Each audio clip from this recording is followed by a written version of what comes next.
여러분 반갑습니다. 반도체 오빠 최래자입니다. 또 이렇게 아침이 밝아왔네요. 금요일 또 1교시를 한번 달려보도록 하겠습니다. 새벽 일찍 일어나서 여러분 앞에 이렇게 외치고 떠들고 하는 게 항상 즐거운 마음으로 하는데 참 쉽지는 않아요. 쉽지는 않습니다. 이게 부지런해야 돼요, 여러분. 하루도 안 빠지고 한다는 게 이건 진짜 보통 정신적으로 할 수가 없어요. 보통정리 할 수가 없습니다. 한번 해보십시오. 하루도 안 빠지고 365일 진짜 풀가동했네요. 하여튼 건강할 동안에는 열심히 한번 하도록 하겠습니다. 이런 이야기가 있더라고요, 여러분. 진짜는 곁에 조용히 오래 머물더라. 진짜. 그 가짜들만 다 있나? 그동안에 많은 분들이 옆에 잘 있었는데 다 사라졌어요. 그럼 진짜는 도대체 누가 있냐? 곁에 조용히 오래 머문다는데 과연 그런가요? 누군가 여러분을 오해하거든 그냥 오해한 채로 그냥 내버려 두랍니다. 내버려 둬라. 내버려 두는 겁니다. 여러분에 대해서 그 믿음이 없는 사람을 위해 여러분 스스로가 소모해야 하는 그런 감정이 오히려 아깝다는 거야. 오히려 아깝더라. 자신에게 보이는 것만을 보고 상대의 내면에는 관심이 없는 사람, 자신의 경험만을 철석같이 믿고 상대의 경험은 들어보려 하지 않는 그런 사람들, 그리고 매사에 자기 식대로 왜곡해서 듣고 제멋대로 생각해서 결론을 내리는 사람이 있겠죠. 그런 사람들을 위해서 뭐 설득하려 노력할 필요도 없어요, 여러분. 그냥 붙잡으려 애쓸 필요도 없는 거야. 애쓸 필요도 없다. 여러분을 진정으로 아끼는 사람은 요란하지도 않고 호들갑스럽지도 않습니다. 요란하지도 않고 호들갑스럽지도 않더라.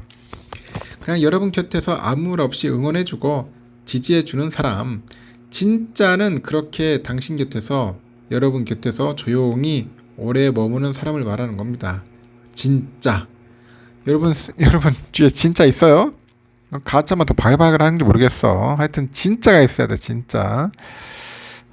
저도 한번 돌아봅니다. 내 주위에 진짜가 있는 건지 없는 건지 가짜만 너무 바글바글한 건지 상당히 저도 궁금해지네요.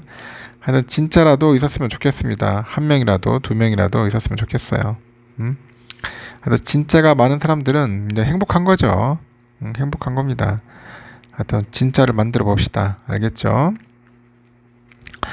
그러면은 또 삼성의 이야기를 한번 또 해보도록 할까요? 삼성전자 이야기는 뭐 귀가 따갑도록 제가 하고 있어요. 여러분들 귀가 따갑도록 하고 있는데 아직까지 귀가 따갑지 않은 분들이 있는 것 같아서 내가 아직 많이 부족하구나 하는 생각이 듭니다. 삼성전자가 그 갤럭시 그 펜 에디션이죠. FE 펜 에디션 그 라인업을 강화한다고 합니다. 그 플래그십 제품 출시가 없는 4, 4분기를 맞아서 이 FE 라인업을 통해서 각 분야별 시장 점유율을 수성에 나서겠다, 끌어올리겠다는 그런 전략을 갖고 있는 것 같아요. 업계에 따르면 삼성전자 갤럭시 S23 FE는 출시 초 일기에 들어갔는데 이 FE 모델은 같은 해 출시된 그 플래그십 S 시리즈의 주요 기능은 담으면서도 이 가격은 절감하고 사양을 낮춘 보급형 모델이에요. 갤럭시 S23 FE는 최근에 중국 공업정보화부죠, 테나 여기 전파 인증을 받았는데 인증 정보에 따르니까 갤럭시 S23 FE는 6.3인치 풀 HD에 120Hz 주사율, 그리고 스냅드래곤 8 1세대 등을 탑재를 했어요. 일부 지역에서는 스냅드래곤 8 1세대가 아닌 엑시노스 칩 탑재가 거론되고 있어 관심을 좀 모으고 있는 것 같아요.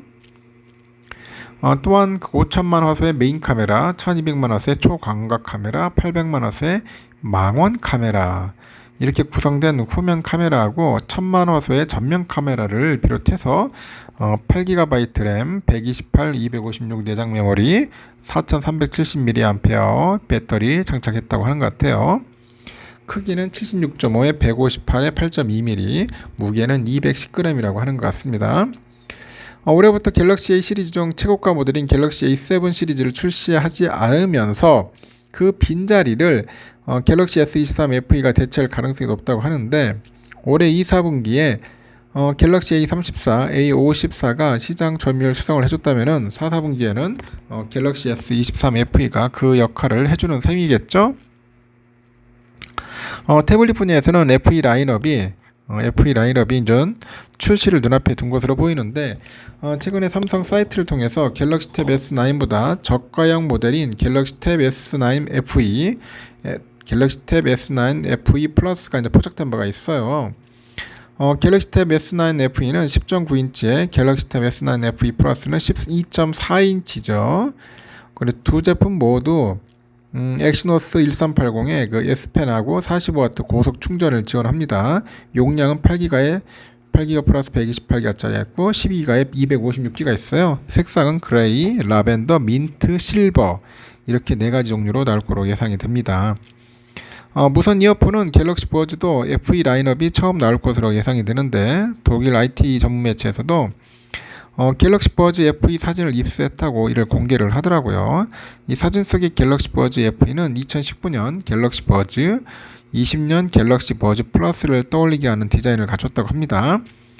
교체 가능한 그 고무 윙팁이 눈에 띄는데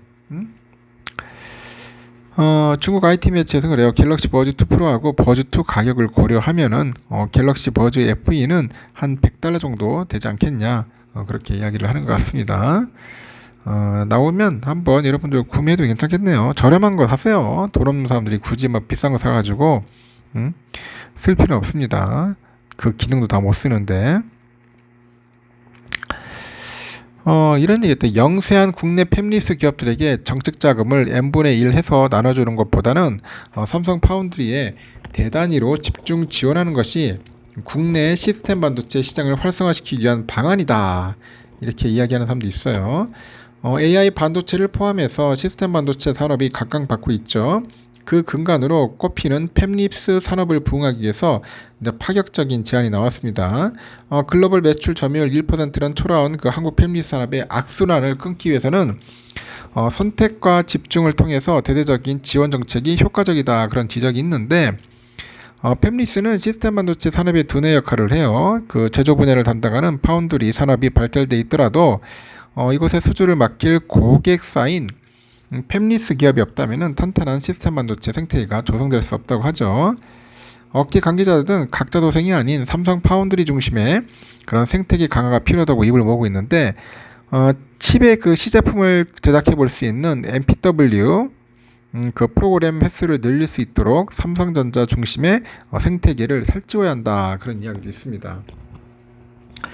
지난달 말 중소벤처기업부와 삼성은 팹리스 챌린지 대회를 열어가지고 유망한 팹리스 스타트업 5곳을 선정을 했어요. 올해 선정된 업체는 관악 아날로그, 다모아텍, 보스턴 반도체, 알파 솔루션, 원세미콘 등인데 이 팹리스 챌린지에 선정이 되면은 중기부터 최대 한 1억 정도의 개발 비용을 지급받을 수가 있어요.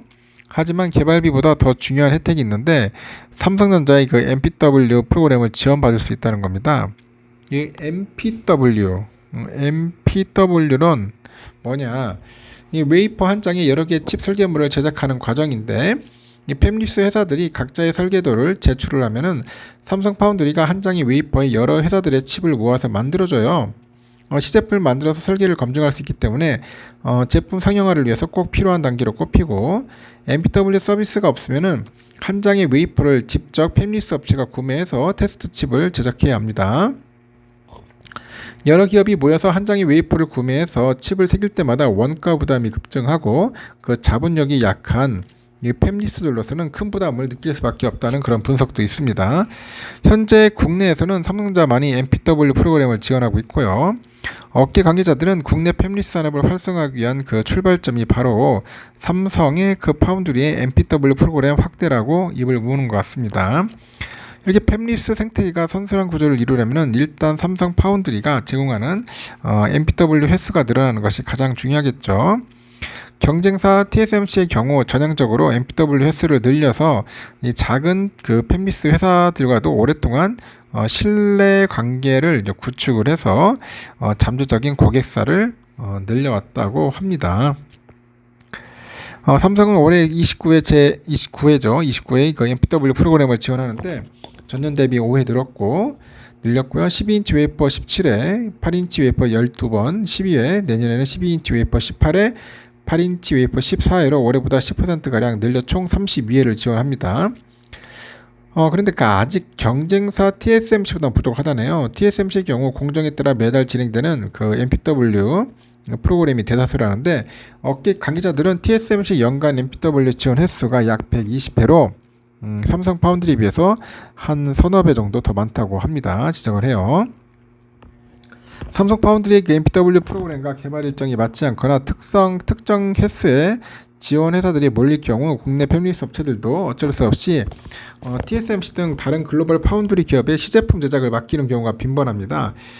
중장기적으로 TSMC하고 신뢰관계가 구축되면은 삼성으로서는 잠재적 고객사를 뺏기는 셈이고 TSMC의 테스트칩 영향력은 막강하고요. 심지어 삼성전자 안에서도 테스트칩을 TSMC에 맡길 정도입니다. 삼성의 DX온의 삼성 리서치 등 연구소를 비롯해서 삼성 자체의 그 파운드리 역량으로 그 소화 못하는 물량은 TSMC의 위탁 생산을 의뢰해서 테스트를 진행을 하는 거죠. 팹리스하고 그 파운드리 회사는 서로 뗄 수 없는 그런 관계예요. 국내 유망한 팹리스 회사가 많을수록 삼성 파운드리도 주요 고객사를 더욱 확보하고 물량을 늘릴 수 있는데 동시에 유망한 팹리스 회사가 늘어나기 위해서는 그 파운드리 회사가 MPW 프로그램을 더 자주 지원을 해서 팹리스 회사들이 제품을 테스트할 수 있는 기회를 늘려야 합니다. 삼성 파운드리가 국내 팹리스 회사들에게 먼저 손을 내밀어야 한다는 목소리가 나오는 그 이유죠. 문제는 삼성전자도 수요가 있어야 공급을 늘릴 수 있다는 겁니다.